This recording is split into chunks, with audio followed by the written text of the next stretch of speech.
2021 সালে পশ্চিমবঙ্গে দুর্গাপুজো অর্জন করেছিল ইউনেস্কোর ওয়ার্ল্ড কালচারাল হেরিটেজ। এবার সেই তকমাতে যুক্ত হল অন্যতম বড় উৎসব দীপাবলিও। সম্প্রতি দিল্লিতে চলছে ইউনেস্কোর ইন্টার গভর্নমেন্টাল কমিটির 20তম সম্মেলন। 8ই ডিসেম্বর থেকে শুরু হওয়া এই সম্মেলন চলবে আগামী 13ই ডিসেম্বর পর্যন্ত।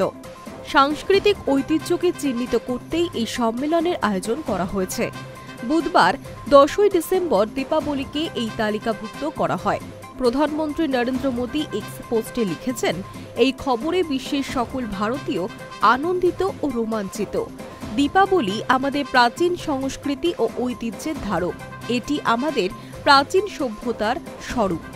আন্তর্জাতিক ক্ষেত্রে দীপাবলির স্বীকৃতি এই উৎসবকে গোটা বিশ্বের কাছে আরও জনপ্রিয় করে তুলবে। কেন্দ্রীয় সংস্কৃতি মন্ত্রী গজেন্দ্র সিং শেখাওয়াত জানিয়েছেন, ভারতের জন্য আজ এক ঐতিহাসিক দিন। মাননীয় প্রধানমন্ত্রী শ্রী নরেন্দ্র মোদীজির আমলে ভারতীয় সংস্কৃতি গোটা বিশ্বজুড়ে স্বীকৃতি পাচ্ছে। এই সম্মান দেশের বিভাজনের উপর সম্প্রীতির, হতাশার উপর আশার বার্তা দেয়।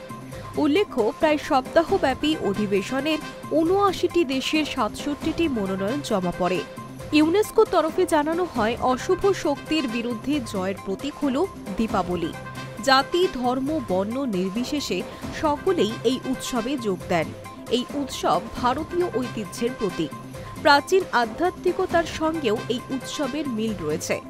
এই উপলক্ষে দিল্লিতে অকাল দীপাবলি পালন করা হয়। দিল্লির লালকেল্লায় এই উৎসব অনুষ্ঠিত হয়। Hi news network.